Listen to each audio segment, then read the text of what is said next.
Welcome everybody back to Boosted Foreigns. You guys have a good morning, good afternoon, and good night.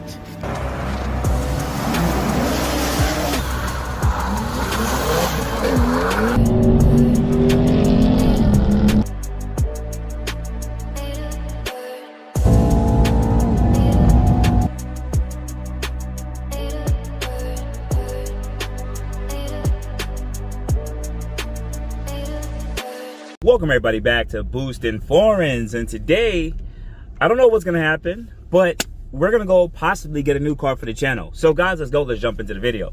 First thing, shout out to my whole Boosted Foreigns family. Much love. If you follow me off the Boosted Motion channel, much love to you guys who've been tapping in. So anyway, definitely guys, if you like this type of content, definitely hit the like button, subscribe button with the bell notification, and hit all. So anyways guys, let's jump into it. So today I'm gonna go look at a G80 M3. I'm not keeping a secret. I'm going to go look at a G80 M3, a 2022 model, Nardo gray black interior. It's fully loaded with the exception of non-carbon seats. Not looking for that, pretty much. So, how do we get here? How do we get here? If you haven't, definitely go look at my channel. This Boosted Foreigns channel has mostly been my 2015 C63 AMG. Then it was my 2019 E63S AMG. So I've always had AMGs, and if you don't look, I'm in a BMW 2021 B58 740i X-Drive. Now, I've had this car since about February, so I've had both of the cars at one time. Then I sold my E63 in July. So only living with this car, I gotta say I love it. I really do. And even driving out here, I'm like, this could be my last drive with this vehicle. And I really do love this vehicle. But I have some things that I want to say before I get there. Let's talk about it. Why am I going to go look at a G80 M3? First thing, before I even got the 7 Series, I had the E63S. And I really love the M3 competition. And I looked at the power potential. I already saw what the car was doing before it even started hitting records. And I'm like, this car is going to be very quick. Because if the B58 is doing this and there's another super turbocharger, this is going to be a very quick car. And guess what? It is. We saw in the last 2 years how fast that car could be with just a simple boost controller all the way up to a full-fledged tune on E50. The car doesn't need much to go pretty quick to keep up with other supercars. So that's one of the #1 reasons why I'm super interested in that vehicle. Next thing, right?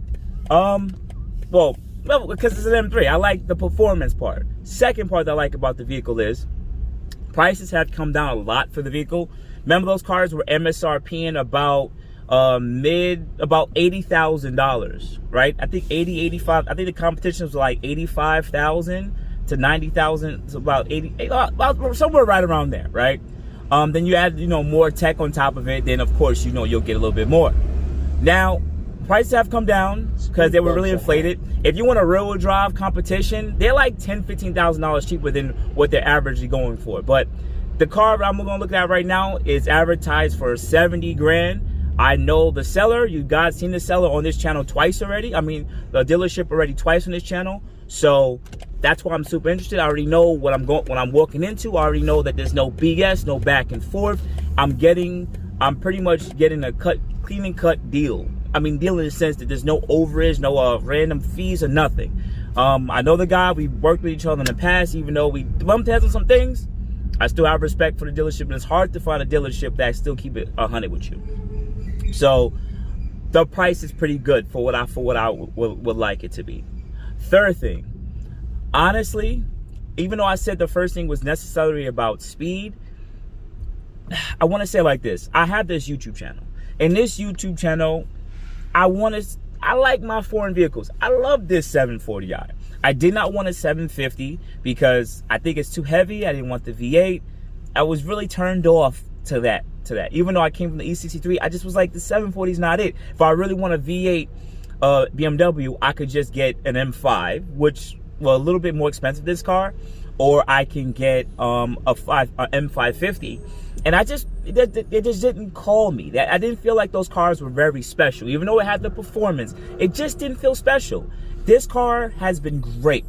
Almost 700 miles, JB4, comfortable ride, plenty of room. I think this car is a good looking car. Now, because I have the YouTube channel, this car is boring. No one cares about it. No one cares. And I like doing performance things. And I've talked over the last year and a half with my friends that I'm not doing enough in the car world. Like, this car has, you know when you neuter yourself? I've neutered myself when it comes to cars, right? Yes, I picked a car that's more affordable. I only owe like 25 on this car. So I put a lot of money in this vehicle because I'm thinking I may keep it. And today I may still keep it. But even then, right, just be quite honest with you, even then, I miss modifying vehicles. And to go back to like I said, the third thing is relevance. I got to get a car that's relevant for the channel. There's plenty of YouTube channels with an M3 competition. You guys already know RK Tunes and all these other guys who have done all balls to the walls, right? But I really haven't seen, even though there's so much information for the vehicle, same thing for the B58, I still haven't seen enough information for that vehicle in a sense, like a regular dude. Like, yeah, there are some guys out there, but I'm still a regular dude, you know? And I believe that the M3 competition got way too much love from the bigger dudes, and even the B58s, and that's in this car. At some point, it's just like, it's cut and dry, it's easy, but I want to get a car that's a little bit more relevant, that I can use as a daily driver. That's going to give me everything. I know I could have got the 740 or 750, but I just don't like the size of the vehicle, and I'm not a fan of the N63 TU motor, just not. I really like this B58 motor. I think it's really good, and I also love that I can add power, and I do like the look of the car. It has grown over me over the years, but I do also love the look of the vehicle. So that's kind of the third reason why I'm really looking to get the vehicle. Now, the funny thing is, it'll become my daily driver. I think I am going to lose a lot of things that I really enjoy. Like, for instance, I love the space in this vehicle. This is my biggest vehicle I've ever owned. And whenever I want to have throw my friends in the back, throw everyone in the back, this car has plenty of space to do it. I love that about this vehicle. Doesn't have massage seats like the Benz. Doesn't have massage seats like the Benz. It kind of sucks, but this car has given me, returned so much positive to me. Plenty of space in the back and front, space side to side, headroom. It's fully loaded for whatever it is. It's full, the 7 Series. This is the loaded. This is the most you can get loaded for the 7 Series. Once you get the 750, 760, you get more stuff. But this car is pretty much loaded for whatever it is. I get in this car, set it, forget it. I don't have to ever worry about this car. Like, this car has treated me so well, and I put so much miles on this car because I got like at 14, 15,000 miles. It's like at 17 now, and that's all in 1 year. So I've been really loving and enjoying this vehicle. But sacrificing it, I'm losing that space, the 3 Series space. So I'm gonna go over there. I'm gonna drive the vehicle. I'm gonna see how power feels. I'm already used to power from the E63 to C63 and my other vehicles. I've always had cars who've had power. So to me, that's not gonna be something I'm really like. I know it's one of the reasons why I'm getting the car, but I need to see, does it fit my life? Is the trunk space still good enough trunk space compared better to, let's say, my Q50 or E63, right? Does it, I know it has heated seats and heated steering wheel. Okay, I'm losing cooled seats, which I really like in this car. I really like the cool seats. But everything else is very similar to my 7 Series. Now, of course, I'm losing the space. Do I really need to care about people in the back seat? I really don't. Remember, guys, I was going to purchase that 2019 or 2020 E840. That car was going to be a little bit cheaper than this car by a couple of grand. But I chose not to purchase it because it was a very small vehicle. I really didn't like how small the vehicle was, right? Wasn't really interested in how small that vehicle was. That though it had great looks, I just chose to purchase because I didn't feel like the car was special. So ultimately, I know I'm all over the place. Ultimately, and the last point I want to say on video is, as of right now, like I said, I only owe 25 on the car. So my car note is like $450 a month, bro, guys. My car note is pretty cheap. My insurance went up because that's most people's insurance go up. I have a really good driving record, but even then, my insurance for this car for every 6 months is like $2 grand, and that's with full glass, like 1,000, right?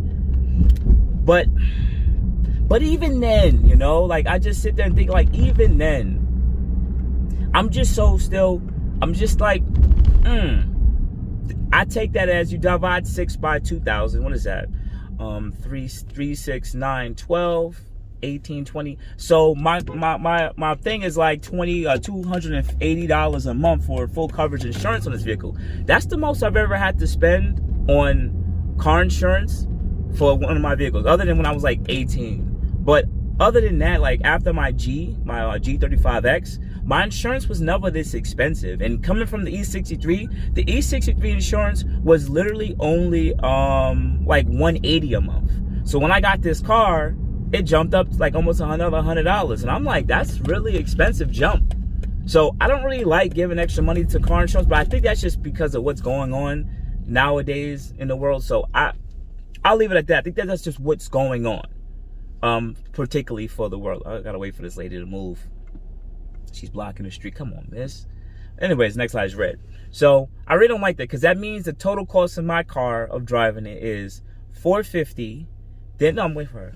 It's $450, and then another technically $280 a month. So that would probably bring it up to $750, about $750 a month. And I can do that with my lifestyle. Now, if I go and get this M3, right? If I go pick up this M3, this M3 is a $70,000 car. Depending on what equity, depending on what he's willing to offer me for this vehicle, right? I can roll my positive equity into that price of that vehicle. So I know the number I would want in my head. I don't think he's going to give me that number in my head. I would love if he does, because this car has the lowest mileage pretty much for damn near brand new car. If he gives me the number, all right, I put it on video. If he gives me between 15 to 20 grand, okay.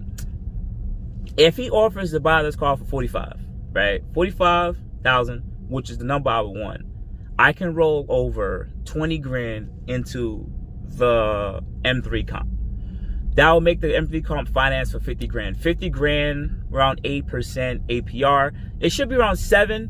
If it gives me around 8, whatever, I'm gonna get mad about it. But I'm just end up gonna go and find someone else to do it for cheaper, right? Because I know I'm going through the dealership. I can come there with my own financing, but this is mainly just to go sit there and look at it. And if I like it, I could, talk to them and let's see. But anyways, I would finance 50 grand.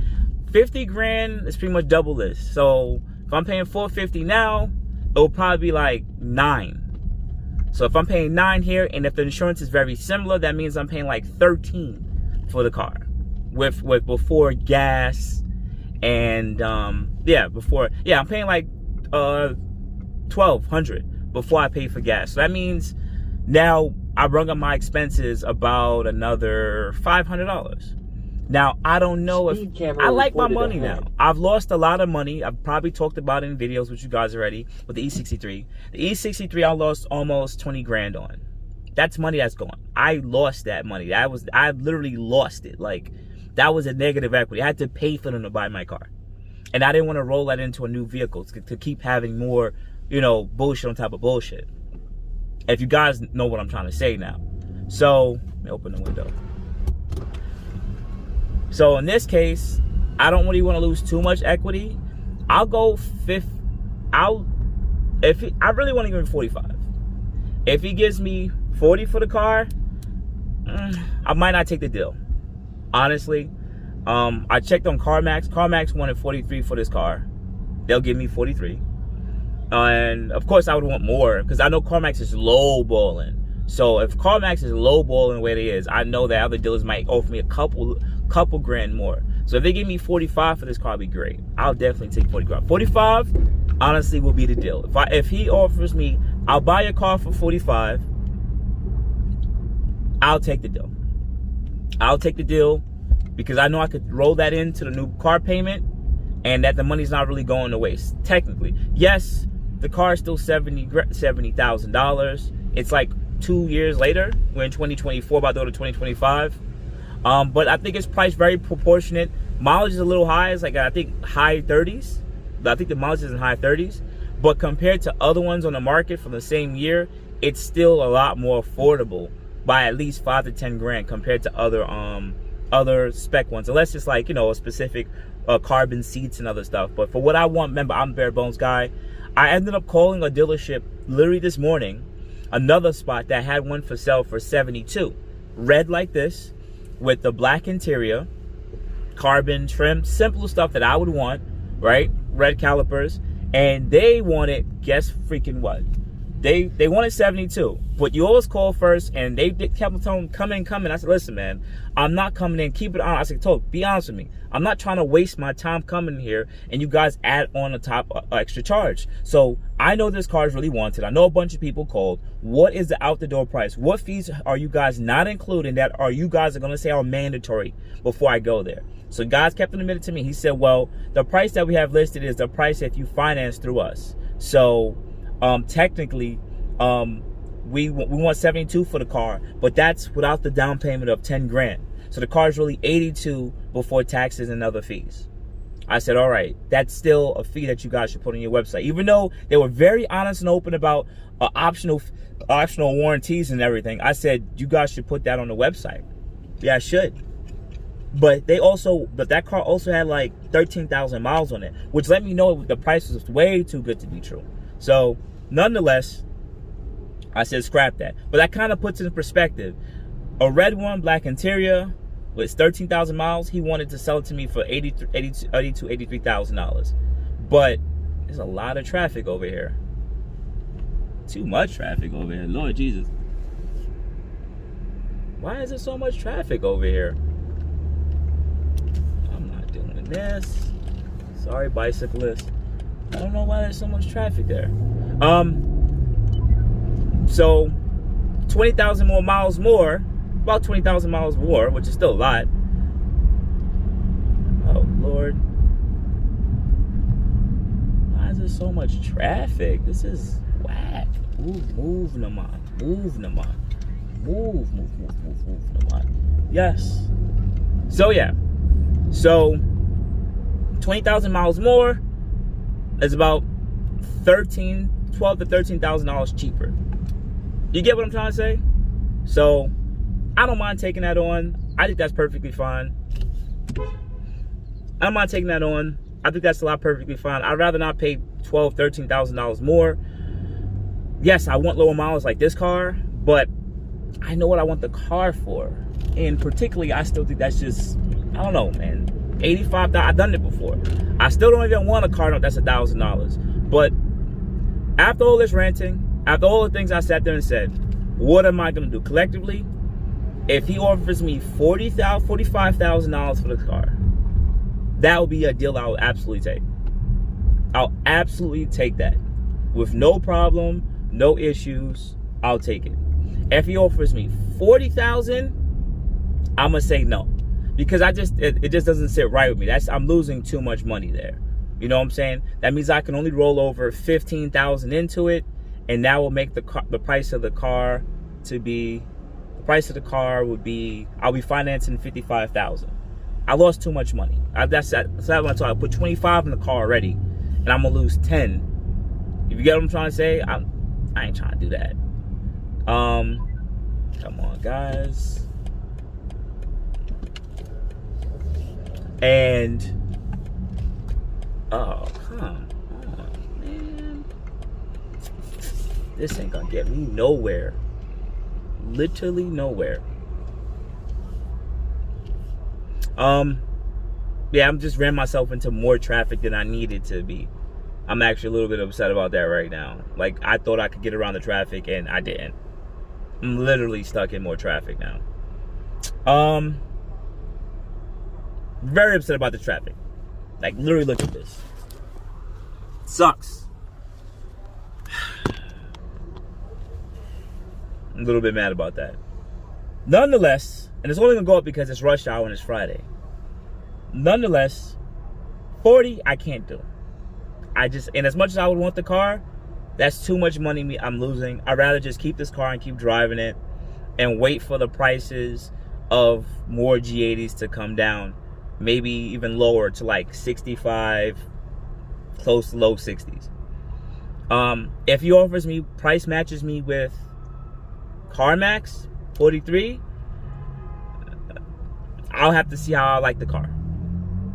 Because if I know I can take it to, remember, I know we're still, I know it's a couple $1,000s, but this is still a couple of $1,000s, guys. At the end of the day, I'm losing money. This is money I took out of my own pocket and spent. So if I can get 45 for the car, knowing that I lost money, it'll be great. And we'll see. We'll see. The car is clean. I love this vehicle though. I'm not gonna lie. This car is smooth. The only thing that's missing about this car, honestly, as crazy as it sounds, modifying it to make it quicker. Yes, I have a JB4 boost controller, but if I put like a pure 900 or pure 850 turbo in here, probably pure 900, because I would rather just go with big turbo, call it a day, a bigger turbo, or even put like one of those off-the-shelf kits that could drop at least 900 wheel and up. I'll just put that on and run 93 with one larger pump. And I don't think you need an intake pump for the B58, but if I had to get an intake pump, I get an intake pump and run on 93. That should give me, I've seen the records between about 500 to 600 wheel horsepower, which technically would make me keep this car longer. Because the thing I'm missing with this car is power. Like, I'm missing performance. And as I said, I don't have anything special, but I'm missing performance. The E63, the C63, the Q50, the Q60, all those cars got me real used to 450 to 600 wheel. You know, the C63 was a little like 510, 520 wheel, and then the E63 was tuned, so it was a little above 600 wheel. Fast car. Fast for what it was. And this car is great. I just really wish I had more power, honestly. I wish I had more power and stiffer suspension. The suspension on this is too soft. Even in sport, it's way too soft. If you drive like a 760, that's proper suspension. This car has very, very, very soft suspension. I don't really like that about this vehicle. Very, very soft suspension. And I think, yeah, I'm gonna put that on video. If this car had stiffer suspension, oh yeah, we getting somewhere. Yeah, if this car had stiffer suspension, right? I should have just went through the fucking thing, to be honest with you. Yeah, if this car had stiffer suspension with, let me put my little thing. If this car has stiffer suspension with the larger turbo, making like 600 wheel on 93, that's like another what, $5,000 invested maybe, because I don't have to drop the motor or anything like that. Prep pump is like 1,500. Turbo kit's like 3,000 for this car. Yeah, about 5-6 grand more into it. It'll make about 600 wheel. Of course, tuning, that's like 5-6,000 with tuning. Yeah, it makes 600 wheel. I would consider it, because I really like this car. I know it's not a E63. I know it's not special, but I really do love the reliability of this car. And I know that the reliability probably will go down slightly because, of course, you're going with a bigger turbo. Maybe other things could arise because you're making more power, but other than that, I'm trying to think, guys. Other than that, like, I don't know. I don't know what to tell you. That's a lot of traffic down there. So we'll see what happens. We'll see what happens. This is my last little rant. So you guys are gonna see me in the next video. We'll be pretty much pulling up to that spot real soon. Yeah, let me go to the light. So definitely tap in, guys. Talk to you guys later.